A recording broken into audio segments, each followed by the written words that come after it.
विद्यार्थियों, MA final का जो पेपर प्रथम है उसके तहत आज हम वैदिक कालीन आर्थिक जीवन पर अध्ययन करेंगे। आर्यों के आर्थिक जीवन का मुख्य आधार कृषि था। शतपथ ब्राह्मण में हमें जुताई से संबंधित बहुत सारे कर्म कांडों का उल्लेख मिलता है।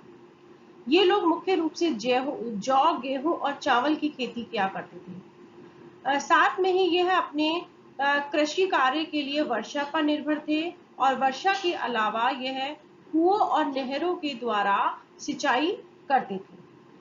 चक्र के द्वारा कुओं से पानी खींचा जाता था और वह नदियों के द्वारा खेतों तक पहुंचाया जाता था। ऋग्वेद में कुलियाओं का हमें उल्लेख मिलता है और ये कुलियाओं से जो तात्पर्य है वो नहरों से है और इन नहरों के माध्यम से पानी एक स्थान से दूसरे स्थान तक पहुंचाया जाता था। खेती के काम है वो हल के द्वारा और बैल के द्वारा किया जाता था और भूमि को हलों के द्वारा जोता जाता था। उत्तर वैदिक काल में हमें इतने विशाल हल प्राप्त हुए हैं जिनमें एक साथ 4 से 24 तक बैलों के द्वारा खेतों की जुताई की जाती थी। अच्छी फसल के लिए ये लोग खाद का प्रयोग करते थे और हमें प्रत्येक गांव से 2 प्रकार की भूमि का उल्लेख मिला है। जो प्रथम प्रकार की जो भूमि होती थी वो उर्वरा कहलाती थी और जो द्वितीय प्रकार की जो भूमि थी वो खिल्ली कहलाती थी। उर्वरा भूमि से तात्पर्य उस भूमि से होता था जो कि जिस पर फसल पैदा हो सकती थी और ऐसी भूमि पर किसी न किसी व्यक्ति का अधिकार होता था, जबकि जो खिल्ले भूमि थी वह बंजर होती थी और ऐसी भूमि पर समस्त गांव का अधिकार होता था और यहाँ पर जो ग्रामीण थे वह अपने पशुओं को चराया करते थे। इस युग में जो महत्वपूर्ण यज्ञ थे जैसे कि अश्वमेध यज्ञ, वाजपेय यज्ञ, राजसूय यज्ञ, उन यज्ञों का अध्ययन करने से हमें पता चलता है कि मूल रूप से इन यज्ञों का मुख्य जो उद्देश्य था वह कृषि उत्पादनों को बढ़ाना ही था।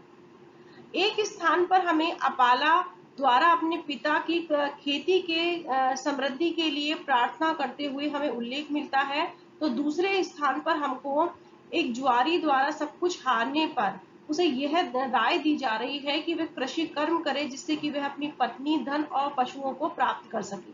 तो कहने का तात्पर्य है कि वैदिक कालीन आर्यों का जो मुख्य व्यवसाय था वह कृषि था और कृषि ही उनकी आर्थिक समृद्धि का मुख्य आधार था।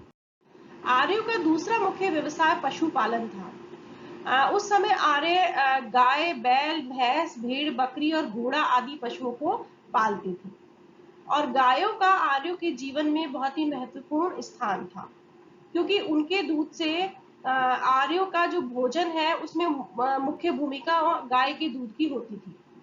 दुहिता शब्द से प्रकट होता है कि दूध दुहने का जो कार्य है वो घर की जो पुत्रियां है वो करती थी और गाय के गोबर से उपले बनाए जाते थे। गाय के जो बछड़े हैं वो बैल होकर हल चलाने का काम करते थे। गाय और बैल की खाल से थैले आदि बनाए जाते थे और गाय को मुद्रा के रूप में भी ये लोग प्रयोग करते थे। साथ में ही जो गाय थी वो क्रय और विक्रय का माध्यम भी थी।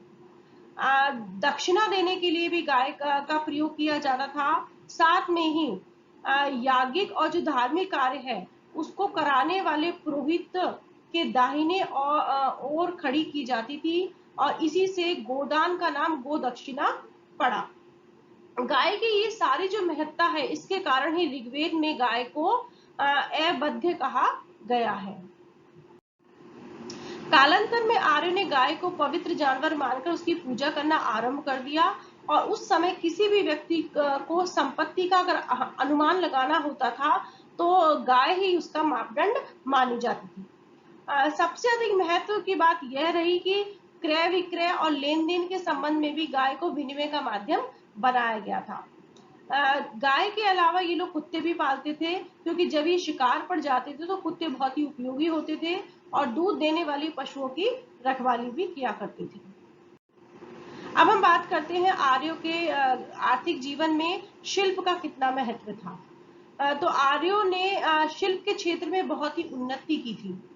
ये अच्छा कपड़ा बुनना जानते थे और ऋग्वेद में कपड़े के लिए वस्त्र, वास या वसन आदि शब्दों का हमें प्रयोग मिलता है, जिससे पता चलता है कि ऋग्वैदिक जो आर्य थे वो सूत काटना और कपड़ा बुनना जानते थे। ऋग्वेद में बाय शब्द का भी प्रयोग जुलाई के अर्थ में हुआ है, और जो तासर शब्द है उसका प्रयोग करघा के अर्थ में हुआ है। ऋग्वेद में ही हमें एक स्थान पर रात्रि काल और उषा काल की तुलना बुनाई के काम में लगी हुई नारियों से की गई है। और ऋग्वेद में जो एक शब्द प्रयुक्त हुआ है सीरी, जिस शब्द का प्रयोग या अर्थ बुनाई का काम करने वाली नारियों से लिया जाता है। वस्त्र के ऊपर कढ़ाई का काम करने वाली नारियों को पेशकारी कहते थे, और ऐसा प्रतीत होता है कि वैदिक काल में कताई, बुनाई और कढ़ाई का काम प्राय स्त्रियों के द्वारा ही किया जाता था। और जो ऊनी वस्त्र या ऊनी कपड़ों का जो काम है वो सिंधु प्रदेश में और गांधार प्रदेश में किया जाता था। इसके अतिरिक्त चमड़ा रंगने और आभूषण बनाने की कला में भी ये लोग दक्ष थे। साथ में ही बढ़ईगिरी का कार्य हो, ये भी प्रसिद्ध था, और बढ़इयों के द्वारा बैलगाड़ियों, तख्त, चौपाई और नौकाओं बनाने का काम किया जाता था। कुछ लोग लुहार का, सुनार का और कुम्हार का कार्य भी करते थे, और जो कुम्हार है वो चाक पर मिट्टी के बर्तन बनाते थे। साथ में ही इस समय हमें तलवारें, भाले और ढाले बनाने का काम भी देखने को मिलता है।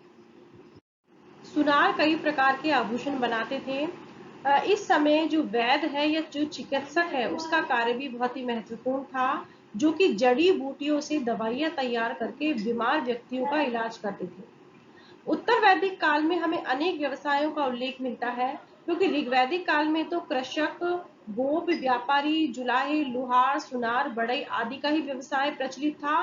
लेकिन हम देखते हैं कि उत्तर वैदिक काल में कुम्हार, गडेरिया, सारथी, रथकार, कसाई, रसोई, धातुकार, संगीतकार, नाई, ज्योतिष और वैद्य जो आदि पेशों का भी उल्लेख मिलता है। तो ये जो व्यवसाय थे इन्होंने समाज में काफी उन्नति कर ली थी। अब हम बात करते हैं व्यापार की। तो व्यापार वर्ग को पणी कहा जाता था, और विदेशों से व्यापार जल और स्थल दोनों ही मार्गों से होता था। और जो व्यापार का जो आधार था वो वस्तु विनिमय के माध्यम से होता था, और इसके लिए ये लोग गाय के माध्यम से भी व्यापार करते थे। ऋग्वेद के अध्ययन से पता चलता है कि उन दिनों निष्क, सतमान और कुशनल नामक जो सिक्के थे वो प्रचलित थे।